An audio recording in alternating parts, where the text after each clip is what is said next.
Here in Siddington in Cheshire stands a beautiful timber frame church dated to 1474 AD.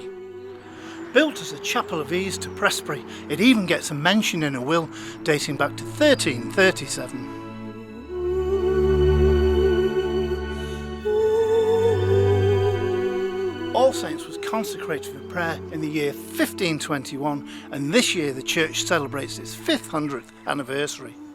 Welcome to History Walks.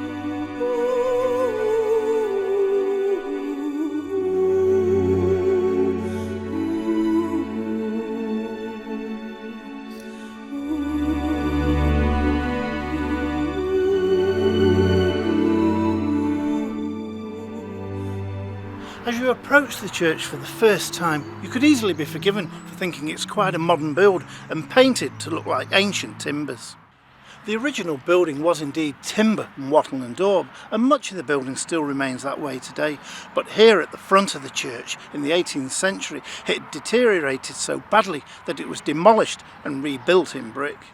John Herbert Robinson, the reverend of this church from 1934, alluded to the theory that the re-roofing of the chapel with Kerridge flagstone slabs during the 1700s created an enormous strain on the structure, causing the ancient walls to bulge profusely. By building brick walls to support it, it had the unfortunate results of the old timbers becoming hidden from view. But the genuine old timber and plasterwork can still be seen today in the chancel as well as the south porch. In the early 18th century, a Mr. Edward Thornycroft of Thornycroft Hall decided to try and discover when the church was built. He searched the registers at Presbury and talked to the ancient inhabitants at Siddington. It seems that it was originally a domestic chapel belonging to Siddington Hall.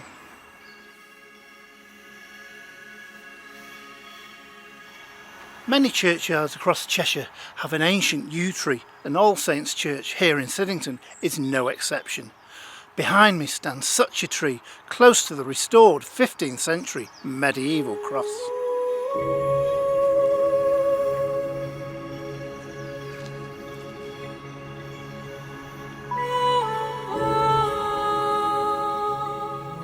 The medieval stone cross here at All Saints Church dates back to the 15th century.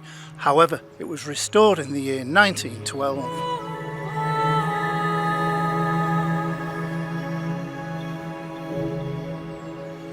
Now here in the churchyard we can find burials dating back to the early 18th century, but not earlier. The reason? The church didn't get a licence for burials or baptisms until the year 1721.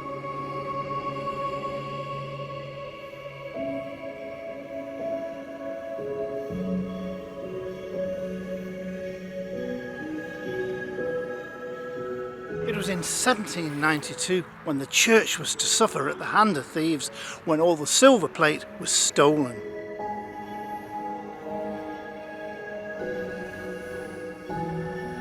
An advertisement was placed in the Manchester Mercury on the 6th of November 1792.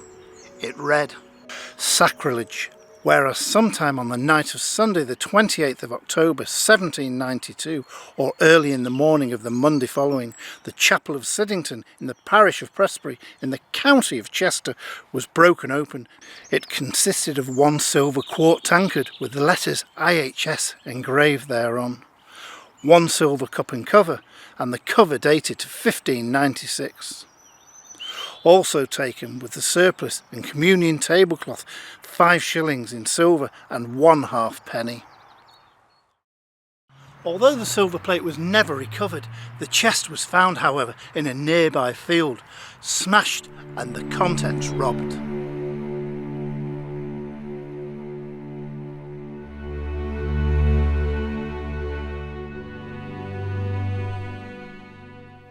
It's here in the churchyard at All Saints that we find the final resting place of the Bromley Davenport family of nearby Capesthorne Hall.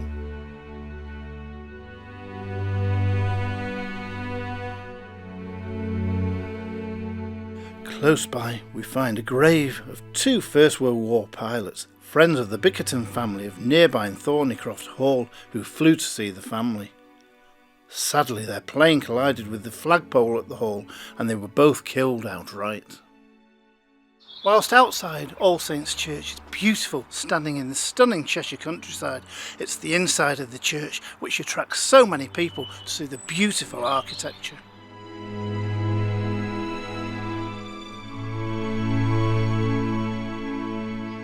Well, as with all new episodes we make of History Walks, we're privileged to be able to go inside each church and take a look at the architecture for ourselves.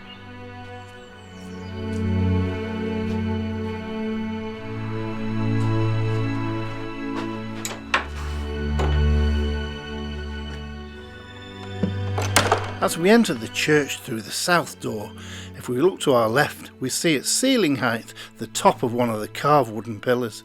Carved from a single piece of oak, they still line the whole of the building.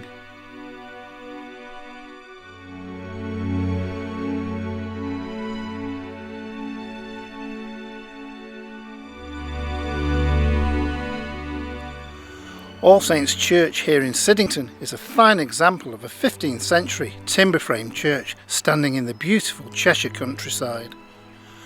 Celebrating its 500th anniversary of being consecrated, this church is open most days for visitors to come and see for themselves the wonderful history that it has to offer.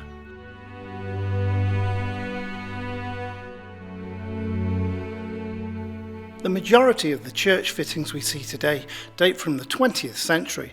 However, there are some exceptions to this. If we take a look at the pulpit, we find it carries an inscription of EM 1633. It's believed that this is the top section brought over from the church at nearby Marton. I find it interesting to think that the top of this pulpit was once in the church at Marton, where the vicar or the priest would preach to the people.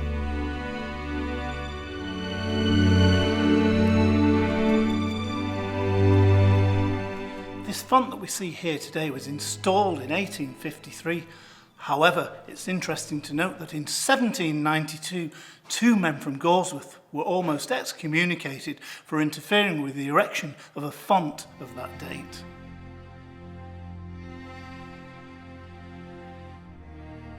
It was in the year 1850 when the Reverend W.H. Massey visited All Saints.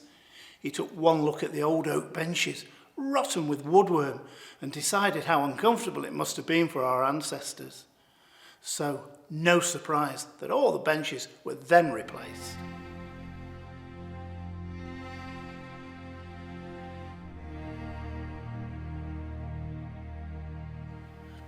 During his visit, Reverend Massey went on to comment, "The green damp of the walls and broken flags of the aisle and utter wretchedness of the existing state of things within the church does not honour the parish."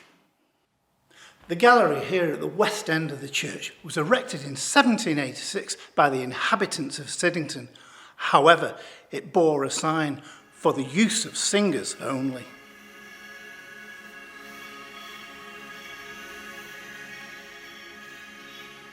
Now here at the west end of the church we also find a bell tower containing two bells, one cast in 1588 and the other being an old school bell from nearby.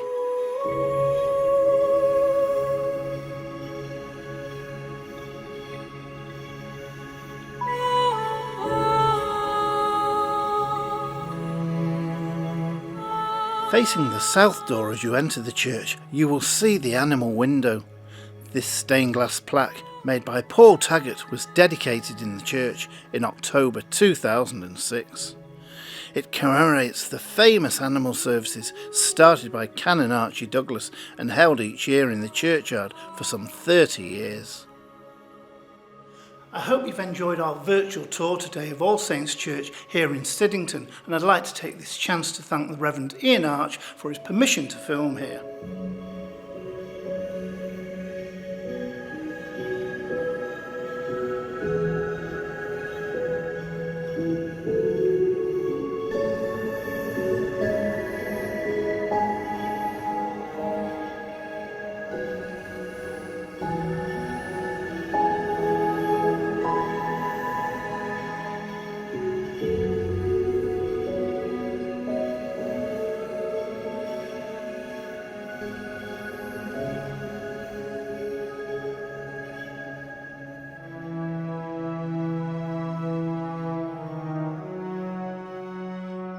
hope that you've enjoyed our virtual tour of All Saints here in Siddington today.